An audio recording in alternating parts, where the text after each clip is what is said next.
Welcome to our in-depth exploration of the Ten Commandments, a cornerstone of biblical teaching found in the book of Exodus. These commandments, given by God to Moses on Mount Sinai, serve as fundamental principles guiding the moral and spiritual conduct of believers. In this content, we will journey through each commandment, unpacking its meaning and relevance in our lives today. Join us as we delve into the divine instructions that have shaped the faith and ethics of countless generations. Number 1. You shall have no other gods before me. Exodus chapter 20, verse 3. The first commandment, you shall have no other gods before me, is a profound declaration of monotheism, emphasizing the singularity and supremacy of God. It serves as the foundation of the entire Decalogue, setting the tone for the relationship between God and his people. In the context of ancient Israel, this commandment was revolutionary. The surrounding nations were polytheistic, worshipping a pantheon of gods, each with different attributes and responsibilities. In contrast, God commands Israel to worship him alone, rejecting the gods of other cultures. This was not just a theological statement, but a call to cultural and spiritual distinctiveness. The Israelites were to be set apart, their identity rooted in their exclusive allegiance to the one true God. The commandment also addresses the human tendency towards idolatry, which is more than just the worship of physical idols. Idolatry can take many forms, including the elevation of material possessions, power, status, or even relationships above God. It is a caution against allowing anything to take precedence over our devotion to him. When something other than God becomes the center of our lives, it becomes an idol, and our worship is misdirected. This commandment invites deep reflection on the nature of our relationship with God. It challenges us to examine our lives and identify anything that might be competing with God for our attention and devotion. It calls us to a life of surrender, where God is the ultimate authority and priority. This is not just about external actions, but about the orientation of our hearts. True worship is about recognizing God's rightful place in our lives and responding with reverence, obedience, and love. In a broader sense, this commandment is about trust and dependence. It reminds us that God is sufficient, that he is the source of all that we need. When we place our trust in him alone, we are acknowledging his sovereignty and his ability to provide, protect, and guide us. It is an invitation to live in the freedom that comes from knowing that our lives are securely anchored in the Creator of the universe. Moreover, this commandment has enduring relevance. In a world where many things vie for our attention and allegiance, it serves as a timeless reminder to keep our focus on God. It calls us to resist the pull of contemporary idols, whether they be wealth, fame, or personal ambition, and to cultivate a life centered on God. By doing so, we align ourselves with his will and experience the peace and fulfillment that comes from living in harmony with him. Number 2. You shall not make for yourself a carved image. Exodus chapter 20, verses 4-6. The commandment, you shall not make for yourself a carved image, is a profound statement about the nature of God and the way we are to approach him in worship. It goes beyond the mere prohibition of crafting physical idols.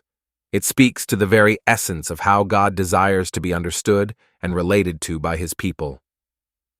At the heart of this commandment is the understanding that God is spirit, transcendent, and beyond the limitations of physical form. Any attempt to create an image or representation of God inevitably falls short, as it reduces the infinite and incomprehensible nature of God to something finite and tangible. Such representations can distort our understanding of God, leading to a diminished or incorrect perception of his character and essence. This commandment also addresses the human inclination to create tangible objects of worship. In the ancient world, idol worship was a common practice, with people crafting statues and images of various gods to which they would offer devotion and sacrifices. These idols were seen as embodiments of divine power, and worshippers believed that by venerating these images, they could influence the gods or access their favor. The commandment explicitly rejects this notion, emphasizing that God cannot be manipulated or controlled through physical objects. Furthermore, this commandment highlights the importance of worshiping God as he has revealed himself, rather than through our own imagination or desires. God has chosen to reveal himself through his word, his actions in history, and ultimately through Jesus Christ.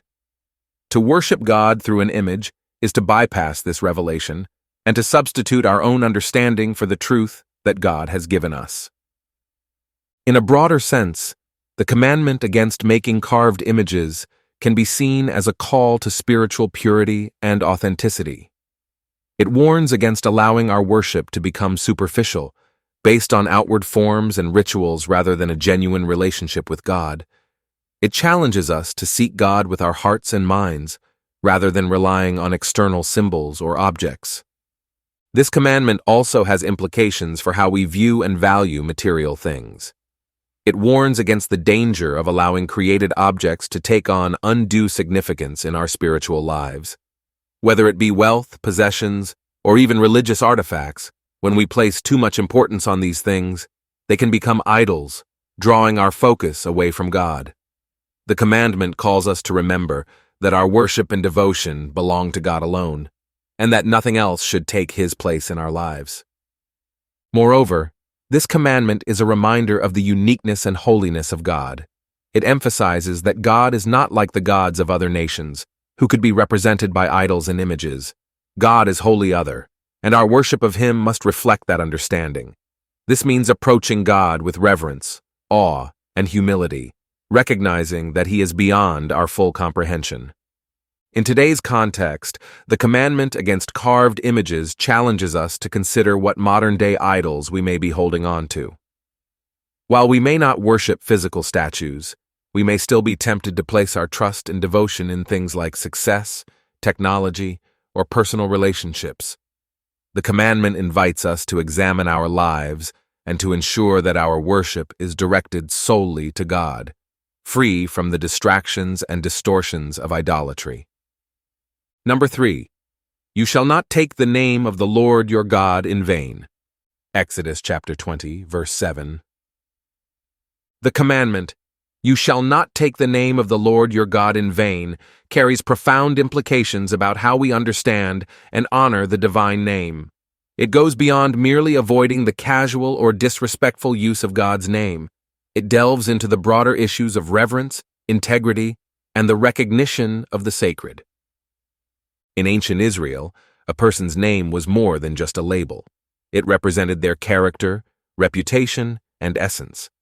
The same applies to God's name, which is a reflection of His holy and transcendent nature. To misuse God's name is not just to speak it thoughtlessly, but to undermine the respect and reverence due to God Himself. This commandment calls for a deep awareness of the power and significance of God's name, urging believers to approach it with the utmost seriousness and honor. Taking God's name in vain can manifest in several ways. One obvious form is the use of God's name in profanity or in trivial exclamations, where the sacred is reduced to something commonplace or even vulgar. Such usage trivializes the divine and fails to acknowledge the holiness of God's name. This is a direct violation of the commandment, as it reflects a lack of respect for the sacredness of God's identity. Another way this commandment can be violated is through making false oaths or promises in God's name. In many cultures, invoking God's name in a vow or oath is seen as a way to underscore the truthfulness or seriousness of one's words.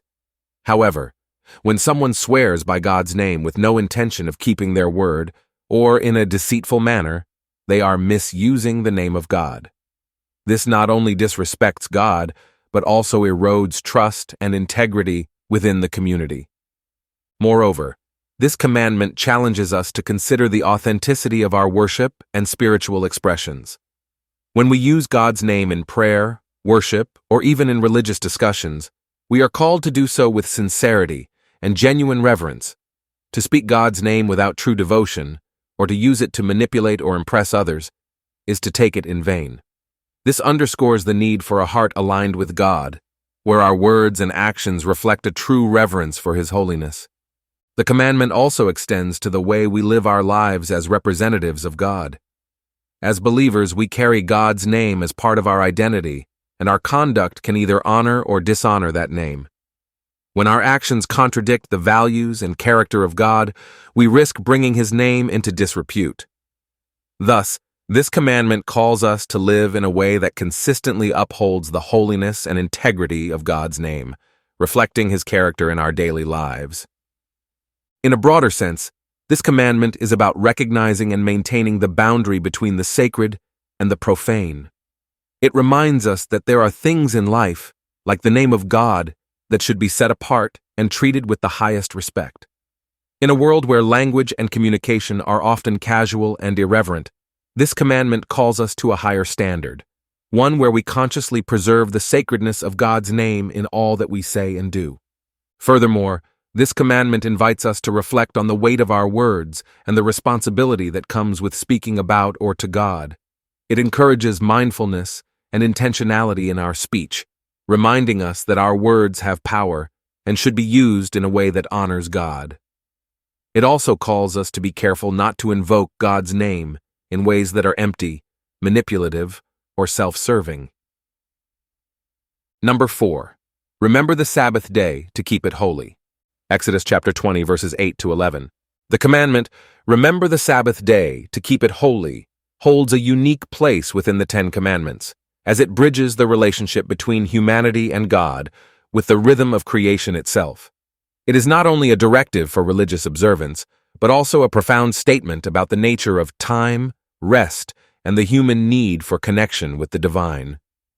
The Sabbath commandment finds its roots in the creation narrative, where God created the world in 6 days and rested on the seventh. This rest was not due to fatigue, but was a deliberate cessation of work, a time of reflection, and a declaration that creation was complete and good. By commanding his people to observe the Sabbath, God invites them to participate in this divine rhythm, aligning their lives with the pattern he established at the beginning of time. At its core, the Sabbath is a day of rest, a pause from the labor and busyness that characterizes the other 6 days of the week. This rest is not merely physical but also spiritual and emotional. It is an opportunity to step back from the demands of daily life and to reconnect with what is most important.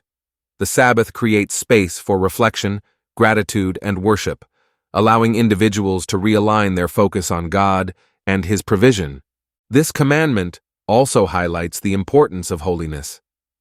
The Sabbath is not just any day of rest. It is a day that is set apart, consecrated, and made holy. To keep the Sabbath holy means to treat it differently from the other days, dedicating it to activities that honor God and nourish the soul. It is a time for worship, prayer, and meditation on God's Word, as well as for spending quality time with family and community. In this way, the Sabbath becomes a sacred time that reinforces the relationship between God and his people. The commandment also has social implications. In ancient Israel, the observance of the Sabbath was a communal practice that fostered a sense of unity and shared identity among the people. It served as a reminder that their value was not solely derived from their work or productivity, but from their identity as God's chosen people. By resting together, the community affirmed their dependence on God and their commitment to living according to his ways. Moreover, the Sabbath commandment is an act of trust. In a world that often equates rest with laziness or sees it as a luxury, the Sabbath is a countercultural practice. It requires faith to set aside work and economic activity, trusting that God will provide for one's needs. This trust extends beyond the individual to the community and even to the land, as the concept of Sabbath rest was later expanded to include sabbatical years for fields and slaves, emphasizing God's provision and the need for renewal in all aspects of life. The Sabbath also offers a profound commentary on the human condition. In a culture that often glorifies busyness and constant activity, the commandment to rest is a reminder of human limitations and the need for balance. It speaks to the importance of caring for one's physical, mental, and spiritual well-being. The Sabbath is a gift from God, designed to restore and rejuvenate, allowing individuals to return to their work with renewed energy and perspective. In the broader narrative of Scripture, the Sabbath points forward to the ultimate rest found in God. It is a foretaste of the eternal rest that believers will experience in God's presence. This eschatological dimension of the Sabbath reminds us that our lives are not just about the here and now, but are part of a larger story that culminates in the fulfillment of God's kingdom. In contemporary times, the principle of the Sabbath remains relevant, even as the specific day and manner of observance may vary among different traditions. The underlying message of the Sabbath, rest, reflection, and holiness, continues to offer a vital corrective to the relentless pace of modern life. It calls us to resist the temptation to find our worth in productivity alone and to embrace the divine rhythm that includes regular periods of rest and renewal. Number 5. Honor your father and your mother. Exodus chapter 20, verse 12. The commandment, "Honor your father and your mother," is a profound directive that underscores the fundamental importance of family relationships in the moral and social fabric of society. This commandment, rooted in the Ten Commandments, places a sacred responsibility on children to respect, obey, and care for their parents, reflecting a broader principle of honor and respect within human relationships. At its core, honoring one's parents is about recognizing and valuing the role they play in our lives. Parents are the first authority figures that children encounter, and they are responsible for nurturing, teaching, and guiding their children through the early stages of life. By commanding children to honor their parents, God is establishing a principle of respect for authority that extends beyond the family to include all forms of rightful authority in society. This respect forms the foundation for a well-ordered and harmonious community. Honoring parents goes beyond mere obedience. It encompasses a deep respect and appreciation for the sacrifices and efforts parents make for their children. This includes recognizing the wisdom and experience that parents offer and valuing their guidance, even as children grow into adulthood. Honoring parents involves an attitude of gratitude and acknowledgement of the life they have provided, often at great personal cost. The commandment also emphasizes the continuity of care across generations. In ancient cultures, and still in many parts of the world today, there is a strong expectation that children will care for their aging parents. This care is seen as a natural extension of the respect and honor owed to parents. It ensures that parents are treated with dignity in their later years, providing them with the support they need as they age. This reciprocal relationship between generations helps to create a stable and supportive family structure. Moreover, this commandment highlights the importance of the family as the basic unit of society. Families are where values are first taught and where character is formed. By commanding honor towards parents, the commandment reinforces the significance of the family in shaping individuals who can contribute positively to the wider community. It also promotes the idea that strong, respectful family relationships are foundational to a healthy society. In a broader spiritual sense, honoring one's parents is also seen as a reflection of honoring God. Just as children are commanded to respect their earthly parents, believers are called to honor their heavenly Father. This parallel relationship emphasizes the importance of obedience, respect, and reverence in both human and divine relationships. By honoring their parents, individuals also learn the virtues of humility, submission, and love, which are essential in their relationship with God. The commandment also carries with it a promise of blessing, that your days may be long upon the land which the Lord your God is giving you. This promise suggests that those who honor their parents will experience a life marked by stability, prosperity, and longevity. While this blessing can be understood in a literal sense, it also has a deeper symbolic meaning. A society where children honor their parents is likely to be one where family structures are strong and where mutual respect and care create a stable and enduring community. In contemporary society, the commandment to honor one's parents remains deeply relevant, though it can present challenges, particularly in contexts where family relationships are strained or dysfunctional. Honoring parents in such situations requires wisdom, discernment, and sometimes the setting of healthy boundaries. Nevertheless, the principle of honor calls for a spirit of forgiveness, reconciliation, and respect, even when relationships are difficult. The commandment also challenges cultural tendencies that may devalue the role of parents or undermine the family structure. In a world where individualism and personal autonomy are often emphasized, this commandment calls us back to the importance of family ties and the responsibilities we have towards one another. It reminds us that our identity is not solely individual, but is also shaped by the relationships and responsibilities we have within our families. Number 6. You shall not murder. Exodus chapter 20, verse 13. The commandment, "You shall not murder," is a fundamental ethical directive that underscores the inherent value and sanctity of human life. This commandment, though succinct, carries profound moral and theological implications that resonate throughout the Bible and continue to shape moral discourse today. At its core, this commandment prohibits the intentional and unlawful taking of another person's life. The term murder is deliberate, distinguishing this act from other forms of killing that might occur in contexts such as self-defense or warfare. Murder, as forbidden by this commandment, involves premeditation, malice, and a violation of the moral and legal boundaries established by God and society. The prohibition against murder is rooted in the belief that human life is sacred because it is created in the image of God. This concept, introduced in Genesis, forms the basis for understanding the unique dignity and worth of every individual. To take a life is to attack the image of God within that person, an act that is seen as a direct affront to God Himself. This theological foundation elevates the commandment beyond a simple legal or ethical rule. It is a divine mandate to uphold the value of human life as part of one's relationship with God. This commandment also serves as a reminder of the interconnectedness of all human beings.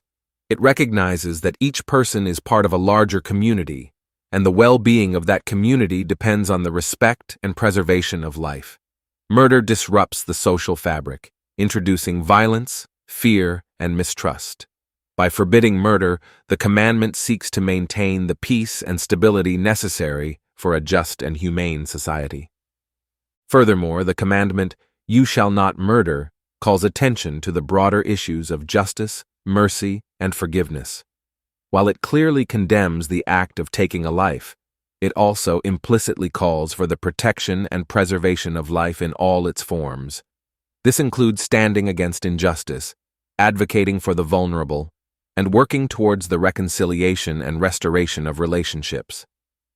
The commandment challenges individuals and societies to reflect on how they value life and to take active steps to protect and nurture it. In addition to its immediate prohibition of murder, this commandment has broader implications for how individuals view and treat others. It calls for an attitude of respect and care for all people, recognizing that violence and harm can be inflicted not only through physical acts, but also through words, attitudes, and systems of oppression. Jesus expands on this commandment in the New Testament, teaching that even anger and hatred towards another person are violations of the spirit of this commandment. This broader interpretation invites a deeper examination of the ways in which we might harbor ill will or seek to harm others in more subtle but still damaging ways. The commandment also raises important questions about the nature of justice and the value of life in contemporary society. Issues such as capital punishment, euthanasia, abortion, and war are deeply connected to the ethical principles underlying this commandment. While different communities and traditions may interpret these issues in various ways, the commandment provides a foundational ethic that values life and calls for careful discernment in matters of life and death. Moreover, the commandment speaks to the personal responsibility each individual has to avoid actions that could lead to harm or the devaluation of life. This extends to fostering a culture of life that rejects not only physical violence, but also the attitudes and behaviors that can lead to such violence. It encourages the cultivation of virtues like patience, empathy, and love, which are antidotes to the anger, hatred, and malice that can give rise to murder. In essence, "You shall not murder" is a commandment that goes beyond the prohibition of a specific act to address the underlying values and attitudes that govern human interactions. It is a call to recognize the divine image in every person and to live in a way that honors and protects that sacredness. By adhering to this commandment, individuals and communities affirm their commitment to a world where life is valued, justice is upheld, and peace is pursued. Number 7. You shall not commit adultery. Exodus chapter 20, verse 14. The commandment, "You shall not commit adultery," is a directive that underscores the sacredness of the marital relationship and the importance of sexual integrity within that covenant. This commandment, while specifically addressing the issue of adultery, encompasses broader principles related to fidelity, trust, and the sanctity of human relationships. At its most basic level, this commandment prohibits engaging in sexual relations with someone other than one's spouse. Adultery, as defined in the Bible, is a violation of the exclusive bond that marriage represents. It breaches the trust and commitment that form the foundation of the marital relationship, leading to emotional, relational, and spiritual harm. By forbidding adultery, this commandment seeks to protect the integrity and stability of marriage, which is viewed as a covenant not only between two individuals, but also before God. Marriage, according to biblical teaching, is a sacred institution designed to reflect the relationship between God and His people. It is intended to be a lifelong, exclusive partnership characterized by love, mutual respect, and faithfulness. Adultery undermines this divine design by introducing betrayal, distrust, and brokenness into the relationship. The commandment calls for the protection of this sacred bond, emphasizing that faithfulness is essential to the health and flourishing of the marital relationship. The prohibition against adultery also highlights the importance of sexual integrity. In the biblical worldview, sexuality is a gift from God, intended to be expressed within the boundaries of marriage. This commandment teaches that sexual relationships outside of marriage are not only a betrayal of one's spouse, but also a distortion of the purpose and meaning of sexuality. It calls individuals to honor their bodies and their relationships by maintaining sexual purity and fidelity. Beyond the immediate context of marriage, this commandment speaks to the broader ethical principles of loyalty, trust, and commitment in all human relationships. Adultery is not just a private matter between two individuals. It has ripple effects that can harm families, communities, and even society as a whole. The breakdown of trust in a marriage can lead to wider social consequences, such as the destabilization of family structures and the erosion of communal values. By upholding this commandment, society affirms the importance of trust and integrity in all relationships. Furthermore, the commandment against adultery serves as a safeguard for the emotional and psychological well-being of individuals. The act of adultery often leads to deep emotional pain, guilt, and a sense of betrayal for all parties involved. It disrupts the sense of security and belonging that is meant to be found in marriage, leaving lasting scars that can be difficult to heal.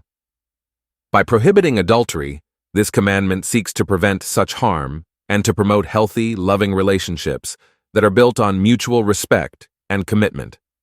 The commandment also carries spiritual significance.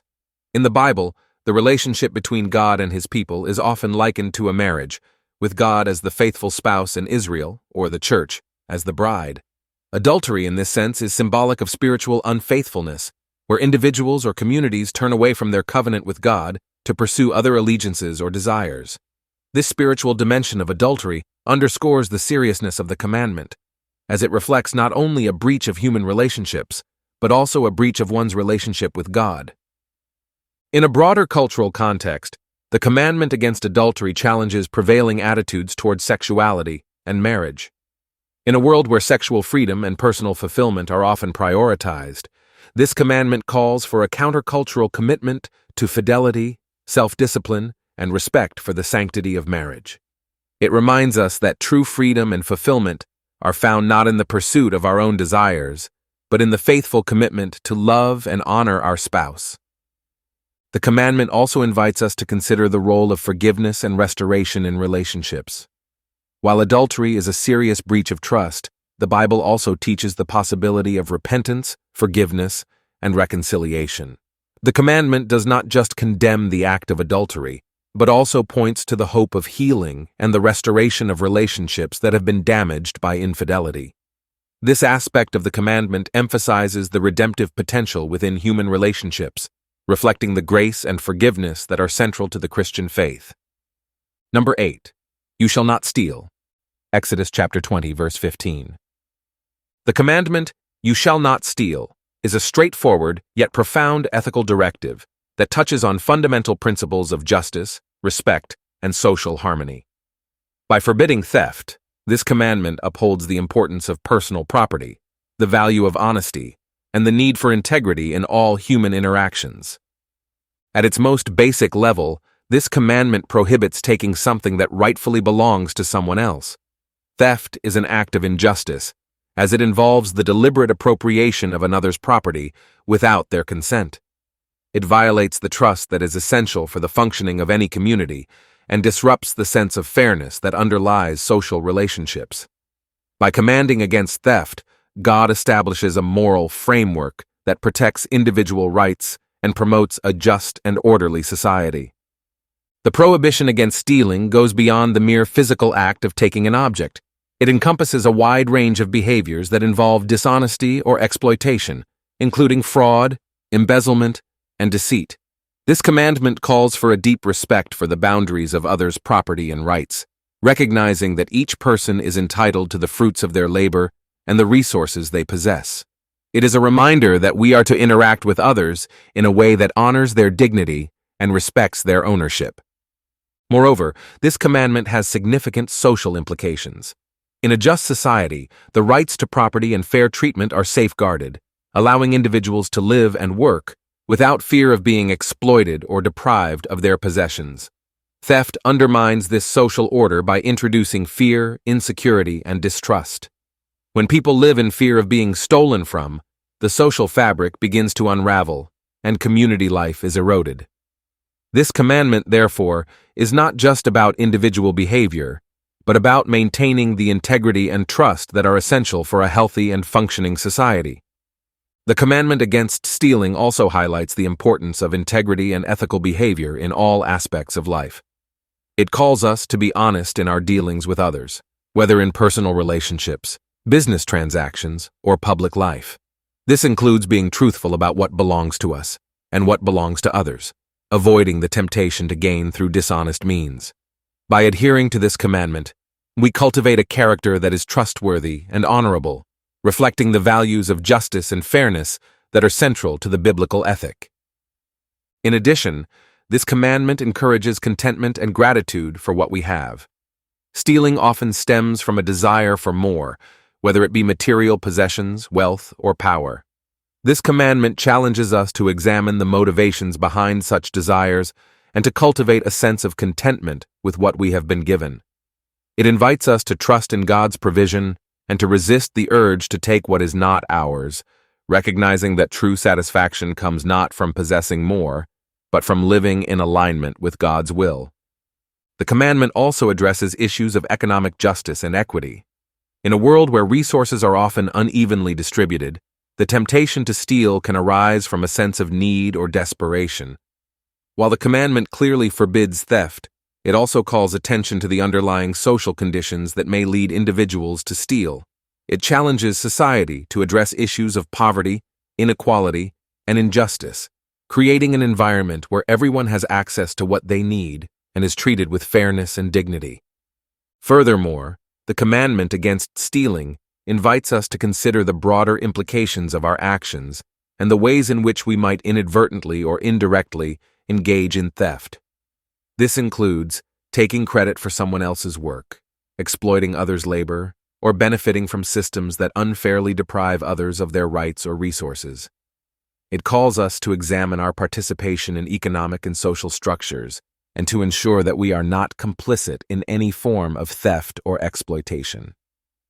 On a deeper spiritual level, this commandment reflects the principle of stewardship. Everything we possess ultimately belongs to God, and we are entrusted with the responsibility to use these resources wisely and justly.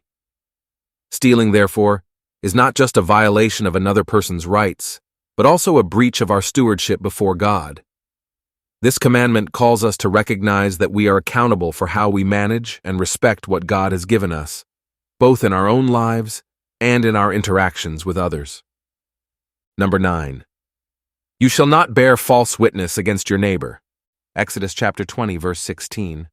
The commandment, you shall not bear false witness against your neighbor, is a profound ethical mandate that emphasizes the importance of truth, integrity, and justice in human relationships. This commandment specifically addresses the issue of lying or giving false testimony, particularly in a legal context, but its implications extend far beyond the courtroom. It calls for honesty in all aspects of life and underscores the power of words to build up or tear down individuals and communities. At its core, This commandment prohibits the act of giving false testimony, especially in situations where the truth is critical to the administration of justice. In the context of ancient Israel, where legal matters were often resolved through the testimony of witnesses, bearing false witness could have severe consequences. A false testimony could lead to the wrongful punishment or even death of an innocent person, or it could allow a guilty person to escape justice. By forbidding false witness, this commandment seeks to uphold the integrity of the legal system and protect the rights and reputations of individuals. The broader principle behind this commandment is the commitment to truthfulness. Truth is foundational to trust and justice in any society. When people lie or distort the truth, it undermines trust, damages relationships, and creates an environment of suspicion and deceit. This commandment calls for honesty in all interactions, recognizing that truth is essential for the flourishing of both individuals and communities. It challenges us to be people of integrity, whose words can be trusted, and who contribute to the creation of a just and fair society. This commandment also highlights the power of words and the responsibility that comes with how we use them. Words have the ability to influence perceptions, shape opinions, and affect decisions. When used carelessly or maliciously, they can cause significant harm, leading to broken relationships, damaged reputations, and even physical harm. By forbidding false witness, this commandment reminds us that we are accountable for our words and the impact they have on others. It calls us to use our speech in ways that are truthful, constructive, and life-giving. Furthermore, the commandment against bearing false witness speaks to the broader issue of justice and the protection of the vulnerable. In many cases, those who are most at risk of being harmed by false testimony are the marginalized and powerless, those who cannot easily defend themselves or challenge falsehoods. This commandment calls for the defense of truth, particularly in situations where lies could harm those who are already vulnerable. It is a call to stand against injustice and to advocate for those who are unfairly accused or misrepresented. In a broader sense, this commandment also addresses the issue of gossip, slander, and the spread of misinformation. While the commandment specifically mentions legal testimony, the principle of truthfulness applies to all forms of communication. Gossip and slander can be seen as bearing false witness in a more informal context, where rumors or false information are spread without regard for their accuracy or the harm they might cause. This commandment challenges us to be mindful of the information we share, to verify its truthfulness, and to avoid participating in or spreading falsehoods. The commandment also has significant implications for the character and moral integrity of individuals. Upholding the truth requires courage, especially in situations where lying might seem more convenient or beneficial. This commandment calls us to resist the temptation to distort the truth for personal gain out of fear or to avoid consequences. It is a call to be people of principle who value truth and justice above self-interest or convenience. Moreover, this commandment reminds us of the communal nature of truth and justice. The integrity of a community depends on the honesty and trustworthiness of its members. When falsehood is allowed to spread unchecked, it erodes the bonds of trust that hold a community together. By committing to truthfulness and rejecting false witness, we contribute to a community where justice, trust, and mutual respect are upheld. In contemporary times, the commandment against bearing false witness is particularly relevant in the context of media, social networks, and public discourse. The rapid spread of information and misinformation can have far-reaching effects, shaping public opinion and influencing decisions on a large scale. This commandment challenges us to be discerning consumers and sharers of information, to value truth over sensationalism, and to consider the impact our words and actions have on the broader community. Number 10, you shall not covet. Exodus chapter 20, verse 17. The commandment, you shall not covet, is a profound and introspective directive that addresses the internal attitudes and desires of the human heart. Unlike the other commandments, which focus primarily on external actions, this final commandment goes deeper, challenging us to examine and regulate our inner thoughts and feelings. By addressing the issue of covetousness, the commandment speaks to the core of human nature and the spiritual and ethical challenges that arise from unchecked desires. Covetousness is more than just wanting something. It is an intense, often obsessive desire for something that belongs to someone else. This could be anything from another person's possessions, relationships, or status to their opportunities or achievements. Coveting is rooted in a sense of dissatisfaction with one's own life and circumstances, leading to a longing for what others have. It is not merely an acknowledgement of something desirable, but a deep-seated yearning that can lead to envy, resentment, and even actions that harm others or oneself. At its heart, this commandment challenges us to cultivate contentment. Contentment is the ability to be satisfied with what we have, recognizing the sufficiency of God's provision in our lives. It is an attitude of trust and gratitude, acknowledging that what we have is enough and that our value and fulfillment are not dependent on acquiring more. By commanding us not to covet, God is inviting us to find peace and satisfaction in the present, rather than constantly striving for what we do not have. This commandment also highlights the dangers of unchecked desires. When left unaddressed, covetousness can lead to a range of destructive behaviors, including theft, adultery, dishonesty, and even violence. The desire for what others have can drive people to act in ways that violate other commandments, damaging relationships and communities. By addressing the root of these behaviors, covetousness, this commandment seeks to prevent the harm that can come from allowing such desires to fester and grow. Moreover, the commandment against coveting encourages self-examination and the cultivation of inner virtues. It calls us to look beyond our external actions and consider the motivations and desires that drive us. This introspection can lead to greater self-awareness and spiritual growth, as we learn to recognize and resist the temptations that arise from envy and dissatisfaction. It also encourages us to develop qualities like humility, gratitude, and generosity, which are antidotes to the corrosive effects of covetousness. The commandment also speaks to the importance of perspective in our lives. Coveting often arises from a distorted view of what we lack compared to others. It can cause us to focus on what we do not have, rather than appreciating what we do. This skewed perspective can lead to a sense of inadequacy, bitterness, and a constant striving for more, even when our basic needs are met. The commandment calls us to shift our focus from comparison to contentment, recognizing that true fulfillment comes from within, not from acquiring more possessions or status. In a broader societal context, the commandment against coveting challenges the values of consumerism and materialism that are prevalent in many cultures today. In a world that often equates success and happiness with wealth, possessions, and status, this commandment offers a countercultural message.